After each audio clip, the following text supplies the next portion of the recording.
Nation. Welcome back to another episode of Lionsverse, a weekly podcast taking you inside the athletic department, giving you an opportunity to get to know some of your coaches as well as your fellow student athletes.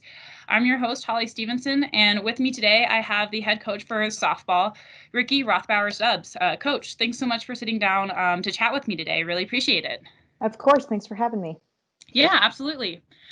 So last season ended fairly abruptly for you guys, and this upcoming spring season has some of its own unique challenges ahead of itself. So tell me how you and the team are approaching this new spring season.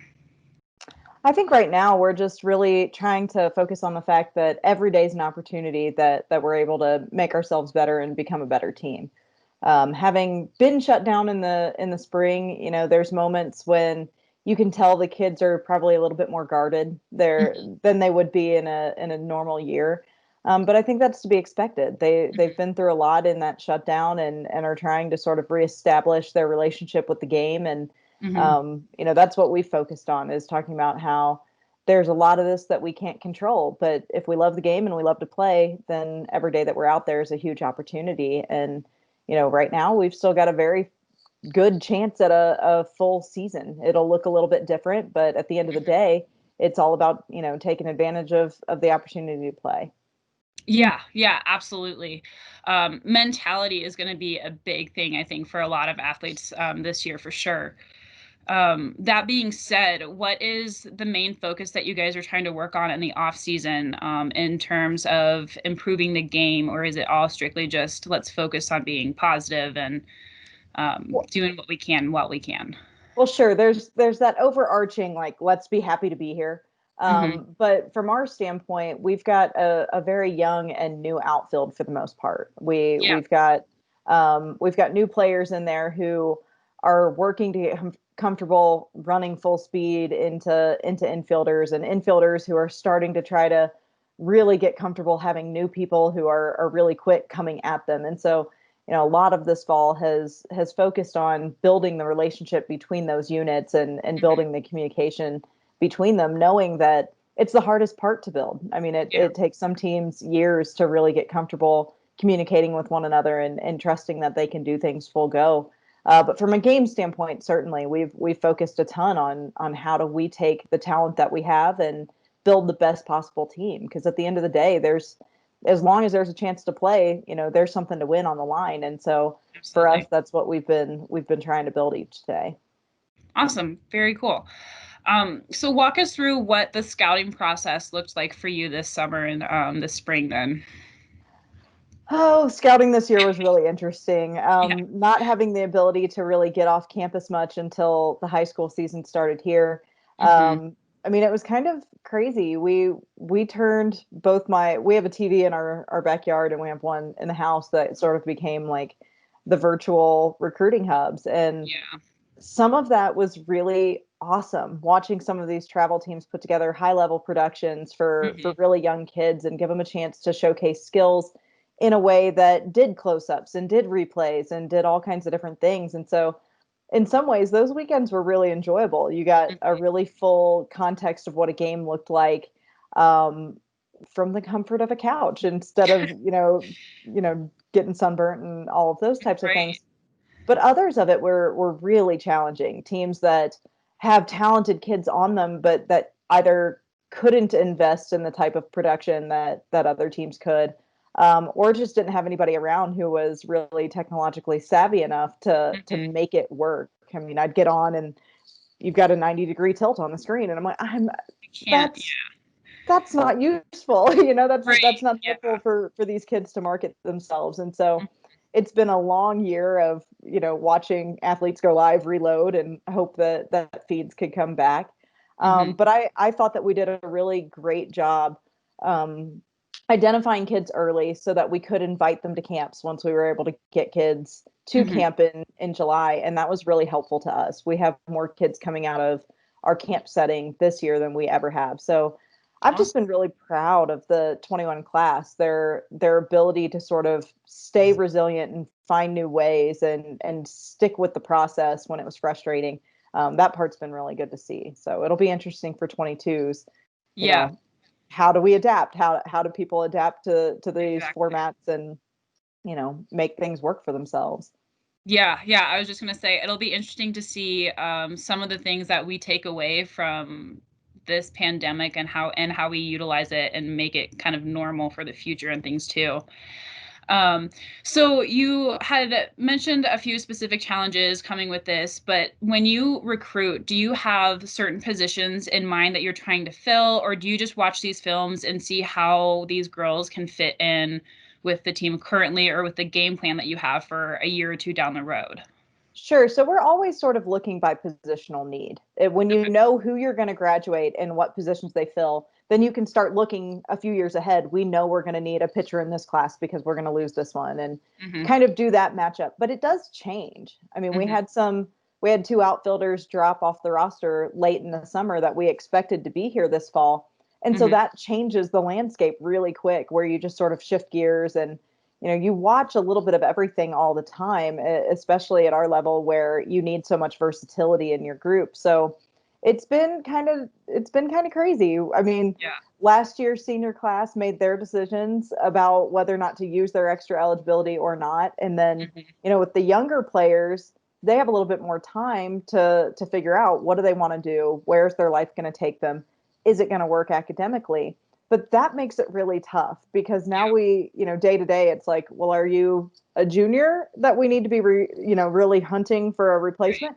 Or are you a sophomore and we have a little bit more time? And so, we're kind of in the weeds of that with these young ladies trying to figure out what's the academic plan. Are they going to Yeah. graduate early, start a grad program?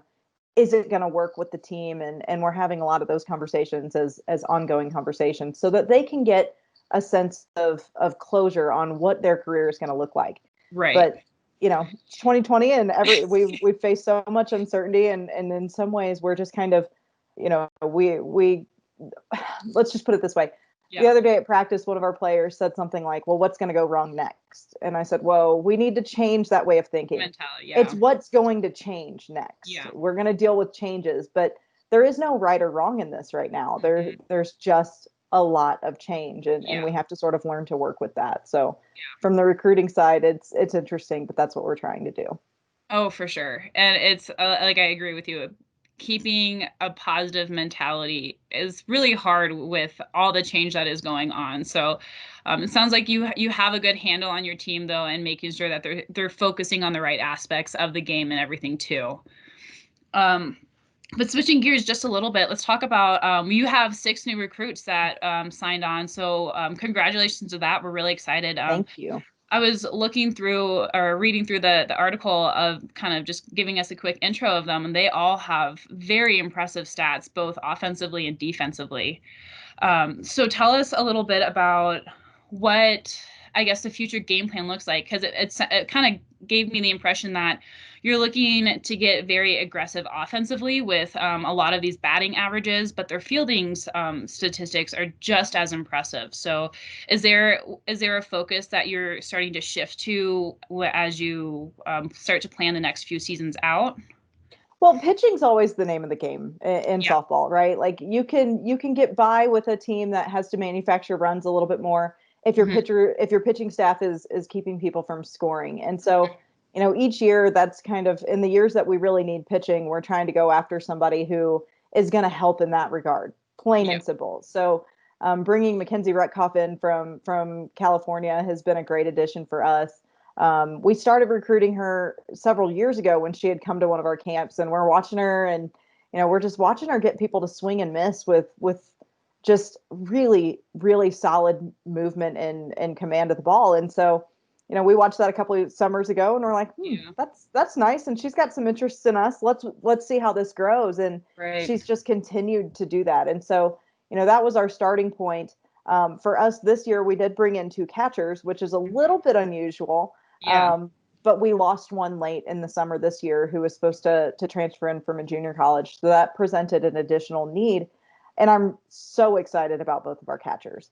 Yeah. Both have really high impact bats, both have really quick transfers, great leaders on the field. And one has the versatility to play both corner positions in Paige White. So between Cassidy Hubner, who was a really fortunate late ad for us. She had been committed verbally to a Division I school in Indiana, and unfortunately, they met some financial challenges through the pandemic that opened her back up to recruitment.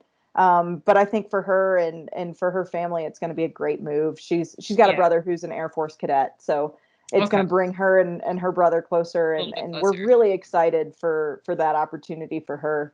But they're just both really exciting players. Mm-hmm. Um, and then we did fill two outfield positions that we're a little bit light. We've been light in the outfield personnel wise for the past couple of years, either for kids who left for injury, you know, late deletions from the roster, things like that, and Mm-hmm. picked up one infielder as well.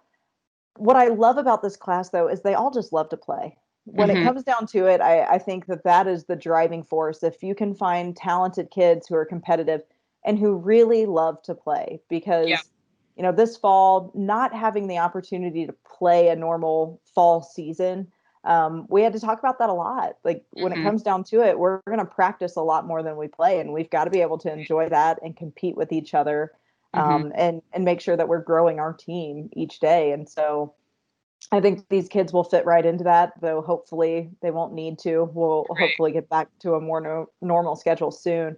But they've all just shown great energy for the game and are just really great student athletes. Yeah, yeah. I'm very excited to see how the talent that you're bringing on is very exciting to watch what their potential will be and how they're going to grow with the team as well. But stepping back and talking about Paige White a little bit more, she sounds like she's very much of a utility player because she can play different positions. So what does her development look like as she joins the Mountain Lions? Do you have her focusing on being a catcher and then kind of filling in as needed based off of injuries or things like few kind of like unpredictable mishaps during the season? In an ideal world, that's kind of what we would do is Yeah. is make her an everyday catcher. Hmm.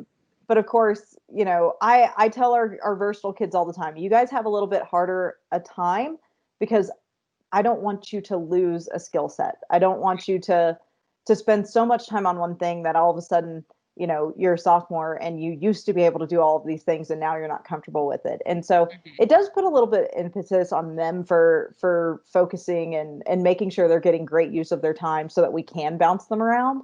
Hmm. But yes, I mean our catchers on roster right now are older kids, and so Hmm. we need to reinvigorate and have some younger catchers come into that bullpen staff and start learning our pitchers and start Hmm. learning the defensive system. So she'll spend a good amount of time behind the plate because you can't need to throw someone back there and they don't know the pitching staff. They don't Yeah.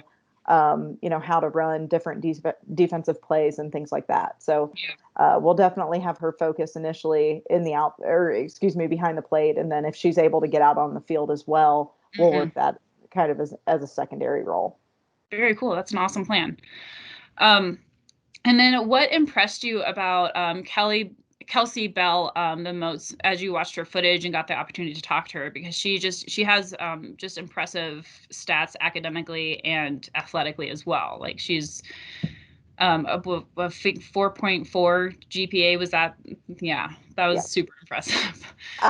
So Kelsey is just one of those kids who, when you're watching her play, you don't mean to, but you just find yourself always finding her. Whether Yeah. she's at third, whether I mean she plays shortstop in high school, Hmm. at the plate, she's able to spray the ball around, and it's one of those Yeah. things you could be watching a game, and before you know it, something big has happened, and Kelsey's involved. And so, she showed interest in us from the standpoint that she likes our academic programs early, and so that again helped us sort of watch along the way and just say like, okay, you're gonna work for us. And she's a super hardworking kid, Hmm. both on the offense, defense, and academically. So she was one of those people who early in the pandemic was so fortunate. She had an indoor space that she could work, and as you're kind of getting to these spaces where you need to be making offers, that was one of the hard parts, right? Is that Yeah. a lot of kids, by no fault of their own, had a lot less access to the game, and she Yeah. was able to stay really engaged and have a full season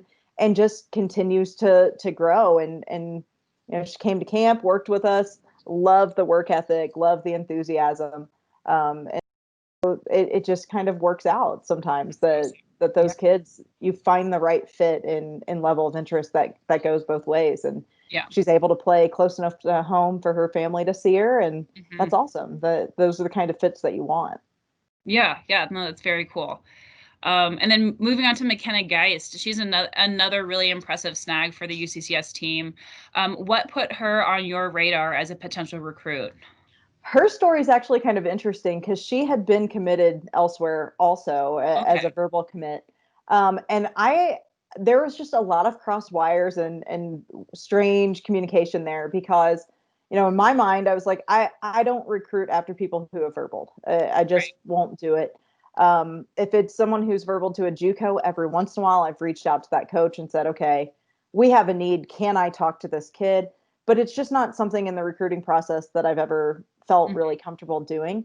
Okay. And so we had some wires crossed about, her availability and what that looked like because she had come to our camps as well in some of the skill portions on offense and defense and just shows so much potential. Just a Right. kid who's got a really promising skill set, super strong, very coachable, just totally into the game. And so, she came to camp and then it was like, okay, what's the deal really? And Yeah. so I got some contact from one of her, personal instructors and finally got like, oh, okay, she's really available. And again, it's just one of those things where the academic fit works, the skill set for what we're looking for in that outfield need was right there, spot on. And so Hmm. she was another sort of late ad for us. But again, it's about finding these kids a place to play where Right. they feel comfortable, they want to be at school, and that makes it easier for them to come out to the field and compete every day because they don't have all the extra distractions of what's going on in their lives. Right, right. Yeah, absolutely. No, we're very excited to see what she'll bring to the table for sure. And then Cassidy, excuse me, Huber is coming to us from Indiana. So what was the recruitment process for her? Like was she another one that was able to come to the camps, or what challenges did you face with travel restrictions and precautions and things like that? Right. So Cassidy's situation was interesting because, like I said, she had been verbaled most of her career. She Hmm. had verbaled as a freshman in high school, and then the Division One rules changed, so her coach couldn't contact her for a couple of years Hmm. because of that contact rule. And so, by the time everything sort of evolved and their financial situation had changed, I'm getting a text from someone I've never met Hmm. in like September or maybe it was October. I can't even remember. Hmm. Um, but just saying like I may be on the market, and I'm like, well, I don't work with maybes, like, Right. and Yeah. I had to sort of, put that out there that like it's just been a philosophy of mine. I will not build my program by breaking someone else's, and so I was like, I'm not comfortable making any type of assessment or working on anything until you make a decision on how you're going to handle the relationship with the other school. And Right. so that took some time. It took their coach a little bit of time to make that determination on what they were going to be able to do financially and all of that. But long story short, I mean, she kind of got in under the wire of still being active, playing with her travel team in Ohio, and I've got some friends that coach in Ohio. So by the time Mhm. she was able to be seen, I was able to watch her on streams, and then I sent some friends to go and kind of watch her Got her and get out. back to me. So that worked out really well. And then she and her dad were willing to come out and visit and take a look at school just a couple of days before the week prior to the signing period opening. And Yeah. so it all happened a little bit faster than our normal process, Hmm. but one that we're just really excited about. I think she's going to fit in really well with the team and be a big contributor for us. So. Awesome. Sounds like we're getting pretty good with last minute or just kind of adapting to these weird changes that are happening both just kind of across the country. So it's very awesome to hear about what the recruiting process looks like because I just don't think a lot of people think about what these athletes go through or what the coaches have to go through in order to build a relationship without really knowing each other for very long. And it's all about building trust because like in Bree Yeah. Maddows's case, she played for Gary Davis's Hot Shots team out of Arizona. Hmm. And Gary Davis's daughter Landry had actually played at UCCS. So there's always been a little bit of a connection there. Okay. But she had times throughout the summer where she wasn't comfortable playing. Arizona's Mhm. numbers were super high. Mhm. Uh, for part of it, family things were keeping her from feeling very comfortable to play, and we Mhm. had to trust that, like, okay, we've watched you for years, and that's we're gonna be okay. Everything's gonna Right. be okay. You've got to make, kids have to make the decisions that are right for them, and Mhm. it made recruiting for them just it's a challenge that you wouldn't wish on Yeah. anybody, right? To Right. have that much uncertainty in the way that they're going about things. But I Mhm. thought the whole class handled it really, really well. Yeah. Yeah. And it's all a very interesting process. We're all adapting to different things, and obviously, we talked about it earlier in the interview. Just the consistent change, like that's what we can count on. Basically, this year is everything's changing almost every hour, every day. So it's hard to stay up to date with the newest um, thing going on. But I appreciate you taking the time to kind of break down what the recruiting process and what we can expect for the next spring season to come on. Our fingers are crossed that nothing pandemic related will affect the season too much, because we were really bummed out that we weren't able to get to see the team We were last year. too. So We were too. yeah, I'm sure. But we're really excited for this upcoming season and what these 6 new recruits are going to bring to the team. And potential NCAA tournament showcases, I'm sure, will be in the future. So thank you once again. Good luck with the spring season. Our fingers are crossed again to make sure everything goes as smoothly as it possibly can. Mountain Lions, join me next week for another episode of Lionsverse. Until then, enjoy the rest of your week.